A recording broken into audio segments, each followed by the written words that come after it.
Hello everyone and welcome to Top of the Box by the Game Emporium. My name is Luke, that is Ross, Hey, yeah. and we are back once again to talk to you about some board games. This time we are continuing with our top 5 games of a year series, which is what we're doing. This year is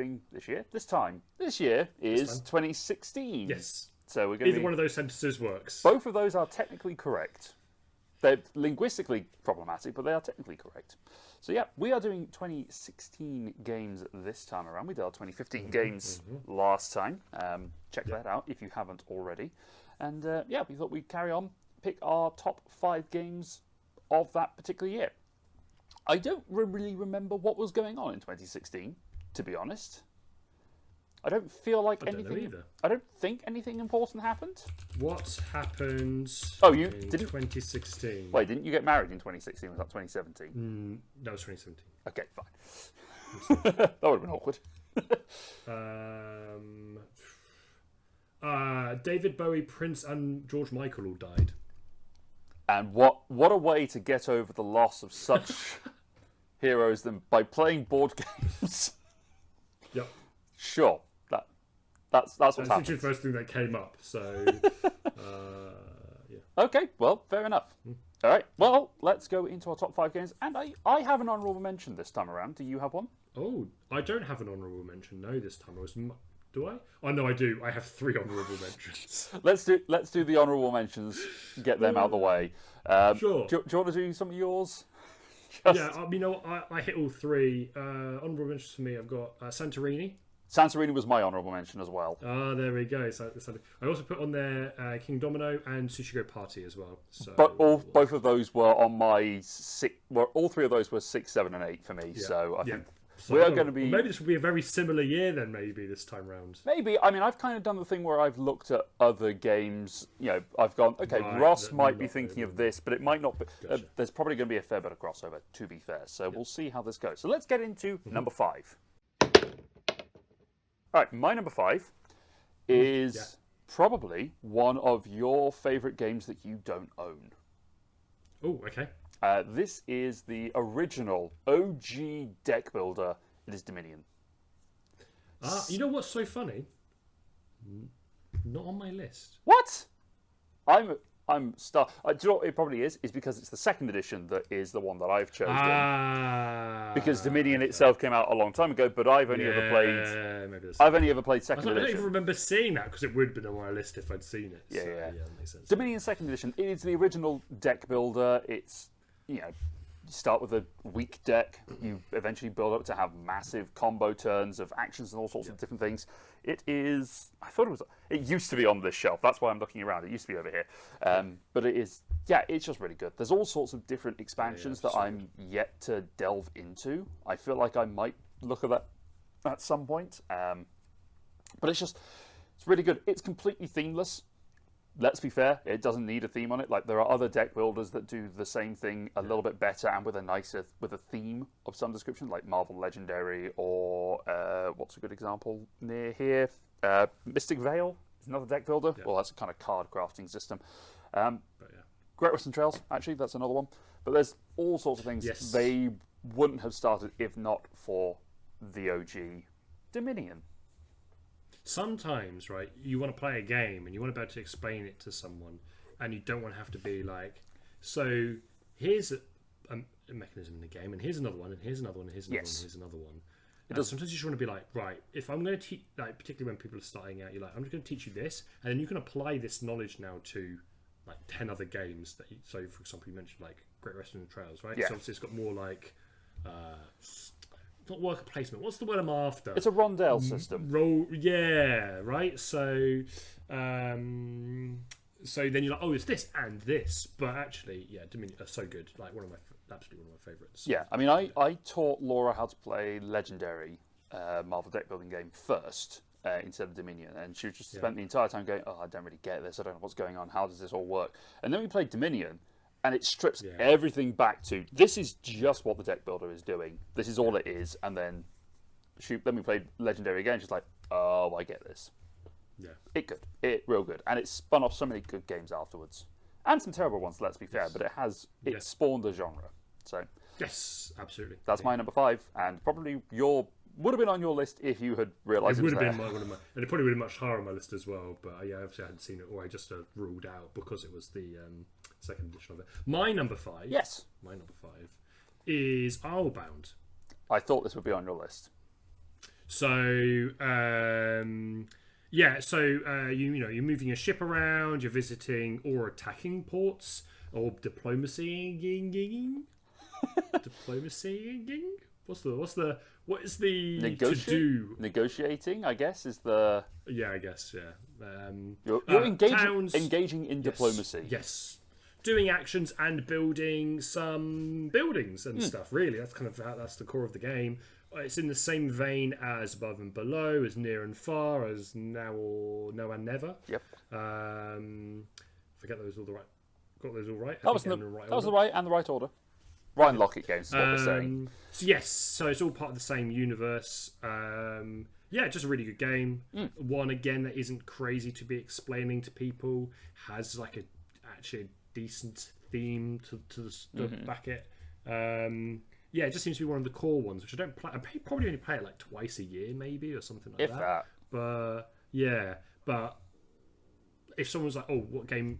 I've got a stack of games. That's normally one I bring or I'd suggest. To be fair, yeah, it's very, very easy to sit down and explain and sort of play through. You always play a particular strategy, which you say always works. Bootstrap. It always works. It's worked exactly twice out of the 4 times that we've played it, which is quite funny. Yeah, but more recently, because I'm refining the strategy, so it's getting true. More effective. That's true. It's quite funny. Yeah. Last time we played it, in fairness, I probably should have hate drafted to block, because you've got a really good triangle of islands to pop into, and it's just like I should have blocked that. But anyway, there you go. So that's our number 5s. Let's go into our number 4s. My number 4. Maybe, I think, slightly controversially for you because of the theming, but is Secret Hitler. Yeah. Yes. I agree it's a good game. I hate the theme. Yeah. Which is fair. Like I say, great game, is a good game. I think the best, in my opinion, hidden role game. There's just something about... It just does enough of everything. There's some games like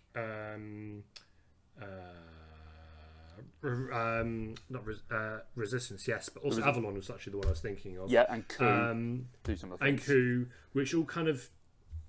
I feel like sometimes there's not enough for me to actually work out who it is, because by the time you get around, there's kind of not enough. But that kind of selection of a Chancellor and a President, I think, are the right roles in the game now. It is, yes. Chancellor and President. Is kind of gives a bit more. I don't know. We should probably... You can't be re-picked. Anyway, yeah, you should probably explain the game. That's what you're going to say. Yeah. Exactly sure. So basically, you have a bunch of fascists who look like lizards in the game, pretty much. And then what you're trying to do is, if you are a fascist, sort of hide amongst everyone else. One of the fascists is also Hitler, and eventually the fascists are trying to get Hitler into power, basically to be Chancellor, to then eventually go into power. Obviously, you said before, theme's a bit iffy on that, but along the way, you're putting policies into place. Some of them are, for the fascist policies, usually they're quite strong, so that's the trade-off. But also it means that they're closer to winning because then they're implementing all of their fascist policies. So, but yeah, you're right. I know you've mentioned this before. It'd be oh crap! You've mentioned this before. Now I can't remember what theme you said would be better now. Well, Harry Potter or Star Harry Wars. Potter. Yes, Harry Potter was the one which you always throw out. Yeah, which I think would be good, right? Yeah, which is the Secret Death Eaters. Yes, the Death Eaters in there. Yeah, exactly that. So, but yeah, really good game.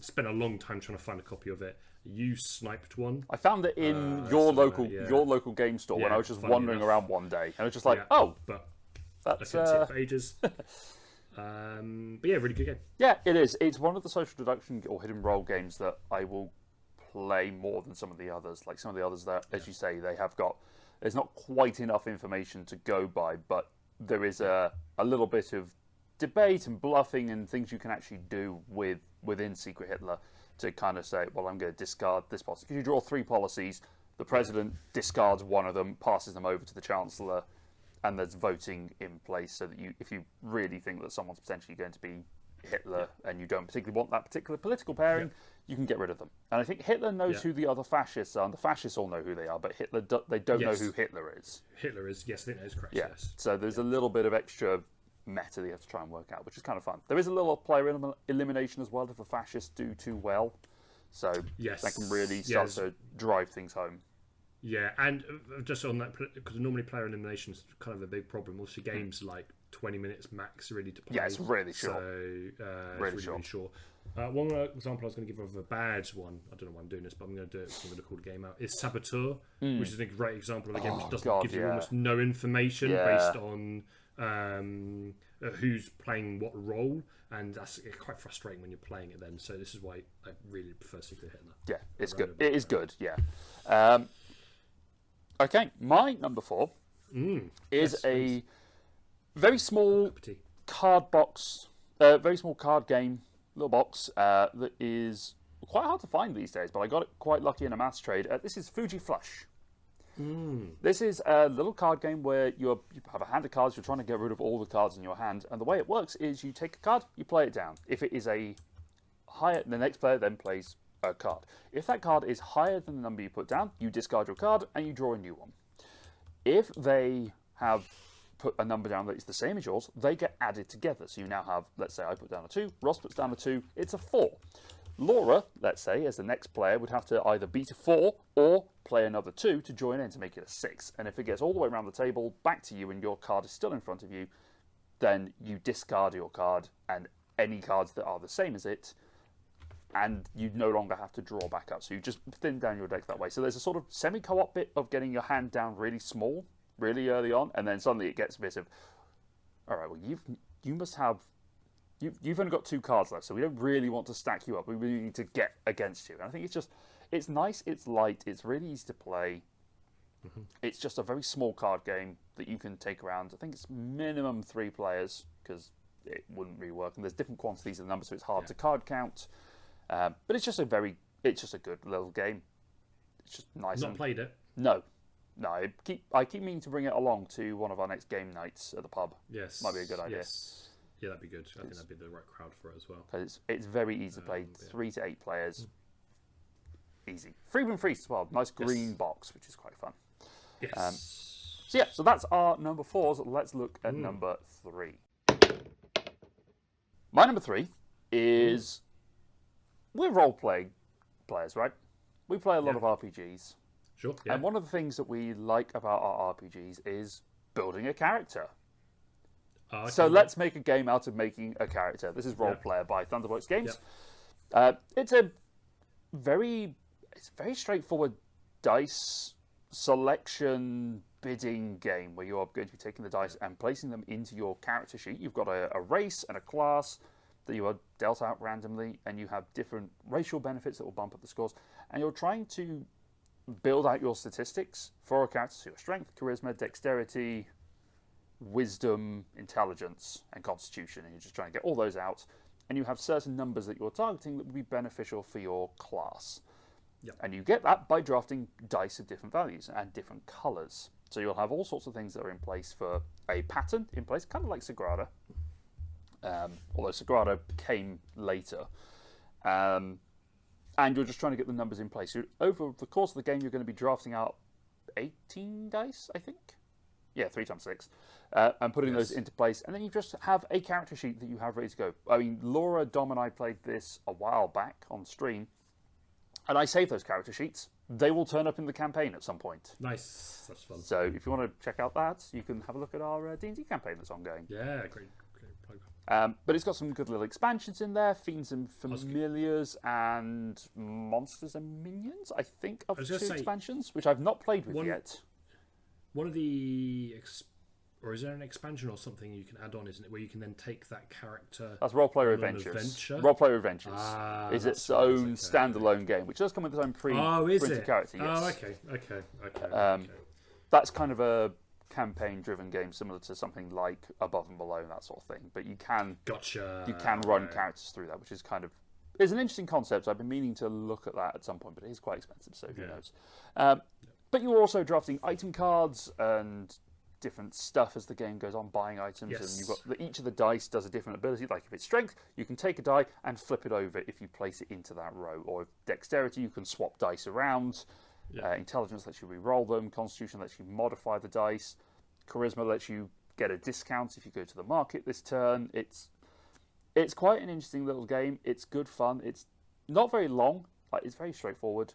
I like it. I like that part. Yeah. Particularly as a DM, I never really get to play with any of my characters. I just create them. So it's quite nice to use these characters and just go, these are NPCs now.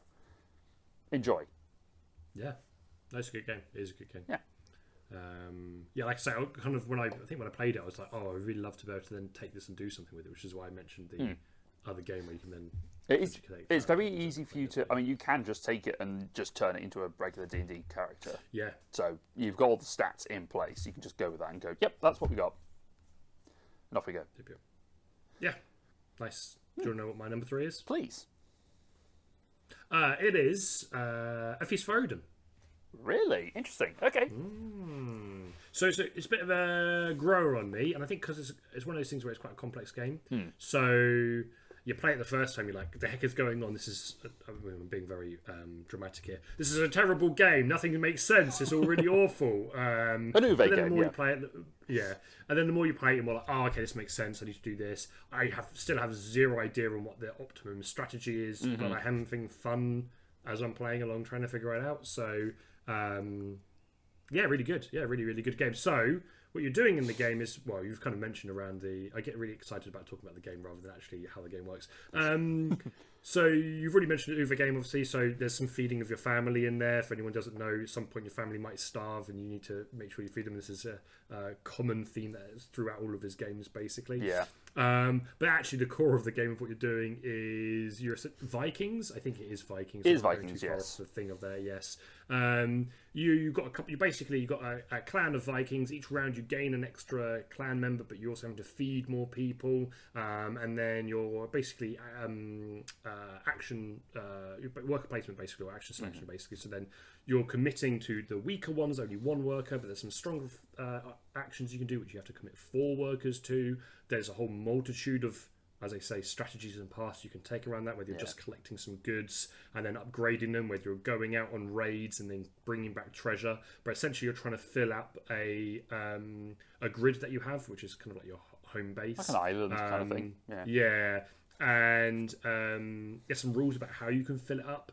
But also, the more you fill up, the more money you make. Also, kind of a quirky game because you start the game with negative points. Like minus 86 or something stupid. So, because you start with all these negative spaces and you cover them up basically as you're going, you can also then explore other islands and bring them in, and then you also essentially are creating more negative points, but then you bring in more opportunity to gain more income and cover those for more points and all that sort of stuff. So, a very big game. But yeah, really good. Yeah, I like Feast for Odin. It's a game that it's not my favourite Uwe game. But it is significantly better than Agricola and Caverna in my mind. Because it's just worker placement, polyomino tile placement. Those two things are always very good for me. They're always quite good fun. So yeah, very good one. And the Norwegians expansion is apparently very good. I've not played it. I've not actually played it. I talked about this in a previous video. I've never played A Feast for Odin physically. I'm not sure I want to. I've only ever played it on BGA. So I don't know. The only thing where I was like, oh, this would be really good if I was playing physically is where you upgrade tiles. Yes. And then so it goes from something like, this is a bad example probably, but it goes something from like whale ribs to a pile of treasure. I don't know. Do you know what I mean? When you flip the tile over. And sometimes that's quite hard to work out in a digital of what the upgraded what's on the other item side, is and all that sort of stuff. Obviously, you better see it physically, but I think maybe a bit big for physical, but other people probably who have played it physical would say you're crazy for only playing it digitally. I guess. I've seen it play through a few times in my game group, and they seem to like it. I guess things like the folded space insert makes it a lot easier to deal with. Probably, so that's probably the way. Cool. All right, let's see what we've got at number 2. Hey, Ross. My number 2. Yes. I think will be on your list in number 1, but I could be wrong. is Terraforming Mars. It is in my list at number 1. Yes. Yeah. So my number 2, Terraforming Mars. I mean, to be honest with you, Luke, I'm probably going to pass over to you for explanation because I think you have a greater love for this game than I do. In fact, no, I'll throw in my piece afterwards. You go first. All right. Terraforming Mars is a game where you are terraforming Mars. Effectively, you are basically all of you are playing as different corporations, and you are building it out by playing cards, doing different actions, building out cities, greenery, and ocean tiles onto the board. You're basically trying to make Mars habitable. So you're going to try and boost up the oxygen level to be at 14%. You want your temperature to be at a nice crisp 20, I think, somewhere around that. Yeah. And you want to have 7 ocean tiles out on the board so that you've actually got seas to be able to do it, and you've thawed some of that planetary ice. It's a really interesting game with a lot of cards. It takes a lot of comparisons to things like Ark Nova because of this pure stack of cards that are available. It's also got a ton of expansions, and it has come under a little bit of flack recently for the use of AI art in the upcoming expansions, which is not great, I must say, but the game itself is solid. Yeah. Cool. Right. Should I do my bit? Is that good? You done? Do your bit. Yeah. Excellent.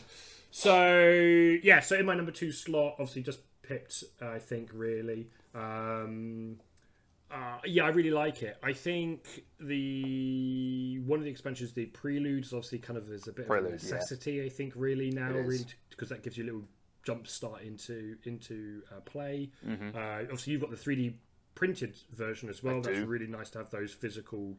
So pretty. A bit of life to it a little bit as well. But yeah, just a nice little. It's slight. I just like that there's a couple of routes you can go. There's a couple of strategies you can go to score a few extra points outside of just doing the terraforming bit. So you can have a bit more of a strategy around it. And obviously, the company, using the right word, the company you play as obviously supports that. So you've got some which are much better, like planting some forest down or mining or whatever it may be, and then being able to play certain cards more effectively. So it's really good. Yeah, it's just really good. It's a really good system. I think is probably the way to put it. Actually, we played it recently. We played it recently on Board Game Arena because it's in alpha or beta at the moment, and I had a corporation that was just focus on plants. And I was like, I'll focus on plants then, and I just stormed it with oxygen production and plants, and it was a good little strategy. It worked out for me. I love this game. I love the replayability. I went all in on it, kind of by accident, because I bought the game. It was like on Kickstarter for the Deluxeified edition. I was like, oh cool, I'll go for that because I hear it's a good game. I think at the time it was like number 2 or 3 on BGG. And I went all in on it, and then it turned up, and I was like, oh, where's the actual board and stuff? And I'd not realised that it didn't have the game included. It was an option. It was an option, but I didn't pick it. Happily, I was able to find a dented box copy on an outlet, so I was just like, oh cool, I'll just put that in, stick it in, which is great. I'm just trying to see where it is now. It's number 6 at the moment. Actually. Yeah, it's number 6. It's been pushed down by Ark Nova and some other stuff. It's floating around. It's still doing pretty well for itself. Yeah, I really like it. It's one of those games that I could quite happily play quite a few times over the course of a year. In fact, I did as part of my 10x10. It's had a few re-implementations of Ares Expedition and the dice game. Yeah. In my opinion, neither of those are as good as the original. I like Ares, to be fair, because it's I think my preference is a little bit is just card games in general, actually, as I start to think about some of the games that I like to play. Because I think sometimes when we talked about Feast for Odin, for example, and these other bits, I'm like, you could just potentially streamline this into a card game, but only if it works, right? I say that, but it doesn't always work. But I think it does work with Terraforming Mars. It takes a little bit of that action selection system. I need to play it competitively at more than 2, I think. Yeah. Because the co-op version of it that's in the base game is terrible, I do think. The Crisis expansion does make it better in terms of doing a co-op mode, because you can talk about what you're trying to do, so it does make it a lot easier. But it does. I do need to play it at a higher player count because it is kind of sitting on my at-risk list at the moment, which is a shame because it is a good little game. Yeah. But would I play it over regular Terraforming Mars? Is my thing. Yeah. All right. Well, that was my number 1 and your number 2. Yeah. I need to talk about my number 2. You do. Which is kind of appropriate because my number 5 was a deck building game, and this is also a deck building game which came out the same year. Probably, well, I say in the same year. Dominion's been out for a while by this point, but it's with a board and it's got a better theme and all sorts of. This is Clank, which is a game where you are thieves going through a dungeon trying not to wake the dragon and just trying to get out with the loot. And you're putting stuff into your deck to try and make you move faster, running around a little bit stealthier and just getting some better stuff as you go. But as you do so, you make noise, which is called Clank, and it just gets thrown into a bag. And when at the end of your turn, we see how much Clank comes out. It might wake the dragon, and the dragon might come and kill you, which is not great. So you basically have to go in, get the treasure, and then try to run back to the surface whilst the dragon's chasing you. If the dragon catches you and you don't quite get to the surface, you don't necessarily immediately lose the game. You still get points for it. You just will take a negative for it. You can never be completely eliminated from the game, which is good. Like, you drop everything, you like, throw the shiny for the dragon, and it just goes, look, chalice. And then just hope that they don't kill you on the way out. But it's good. It's a good little game. I need to play it with you, because I think you would enjoy it. Yes. Yeah, I've not played it, and it is on my... definitely, after I've played a few other games recently, it's creeping up my... I need to play this game list. It's one of those games that's like, okay, we need to... This is one of the... I think like with Power Grid, which we had the other day. It's one of those... Yeah. It's one of those gamers games that everyone seems to have played, but for some reason we hadn't up until recently. Yeah. So, yeah. At some point, I will introduce you to Clank, because it's there. Awesome. It's good. So that's our number 2s and my number 1. So So it's just my number 1 left. Let's talk about Ross's number 1. My number 1. Wait, could you guess this? Do you know what this is? Now let me You don't have to guess. Do you actually want to guess? I mean, I don't want to like. I just thought you might know. I can edit this. I can edit around this. I need to remind myself what's in 2016. Is it going to be a Vita Lacerda game? It's not actually. Oh, I'm surprised at you. It's not a Lacerda game. Because I can't remember what the Lacerda game was actually for that year. I think it was Vinhos, which you haven't played yet. Yes, I haven't played yet, so that's probably why I didn't. It was the Vinhos Deluxe. Let's see as I reach over to my. Let's have a look. BGG. I could probably edit around this. Is it Scythe? It is Scythe. Of course, it's Scythe. Do you know what? It's funny because I looked at BGG earlier. It was like, okay, I'm good. Yeah. Ross is probably going to pick Scythe, and I just completely forgot about it. So yeah, Scythe. Yep. Scythe. Yeah, my number 1 is Scythe. Yep. It's an area control game is probably the best way actually to describe it, with not a lot of combat in it really. There is combat, but that's not the core bit, because you see all these cool mechs and all these characters and minis and stuff, and you're like, there must be loads of combat in this game. There is, but that's not the core of the game. Essentially, you play as different factions which have asymmetric powers. You also start off with like I don't know what the word is that they use, but there's different styles of like board as well that go alongside that. So there's quite a lot of variation in that. And essentially, there's modular board is probably the phrase. Modular, yeah, that's the. So you have some actions you can do on your board, and they are build a mech, move, build a structure, produce resources, and I think there's a 5th one which I can't remember right now. Research, which makes the other things better. Yes. I think off the top of my head. And so typically what you're doing is you've got a thing at the top which you're doing of your board, of that action, and then there's a thing you can spend to do something else at the bottom of that action as well. So you're trying to be as efficient as you can with your turns by activating both sides. And there's a couple of ways you can score points, which are basically these stars you put down. So you could be really popular or have loads of power, or you can win battles, or you can do all these other bits. But yeah, it's really good. It's got a little bit of that. It's not very heavy in the game, but it's got a bit that I quite like, because I like some of the stories on it. Where you can do some exploration. There's some exploration tokens you can flip over. There's silly stories like you meet a woman with some chickens. Do you just like outright kill the chickens and eat them in front of her face? It's literally the wording is not dissimilar to that on them. And you get some food, or do you kill them and then I don't know, or do you hire them and you have a chicken army? It's kind of like it's not that Bizarre. ridiculous, but when you're reading it, it sounds like it. They're kind of weird scenarios. Set in one thing that really drew me in straight away, and I can't remember the artist's name now, which is really bad. Is the artwork? I really love the artwork. So it's like this alternate. When is it? 1920s, 1940s, somewhere around that. It's a diesel punk 20s, yeah. Yeah, basically lots of big mechs, sort of set in a Eastern European really kind of setting, really, I think, around that. Because you've got like farmland with big mech in it. It's Jakob Rosalski. Jacob, of course it is. Thank you, yes. I think it also has a computer game out in the same universe, actually, called Iron something. Again, I can't remember the name of it. Which is like, again, I've been eyeing up because of the same artwork and stuff. But anyway, Scythe, really good game. There's a couple of expansions which bring in like some like airships. There's like a story element one. There's Rise of Fenris, yeah, there's another one as well. I can't remember what it is. There's a 2-player expansion. There's like an expansion which is yes, that's it. Gives you a slightly more condensed board for 2 players to play with as well.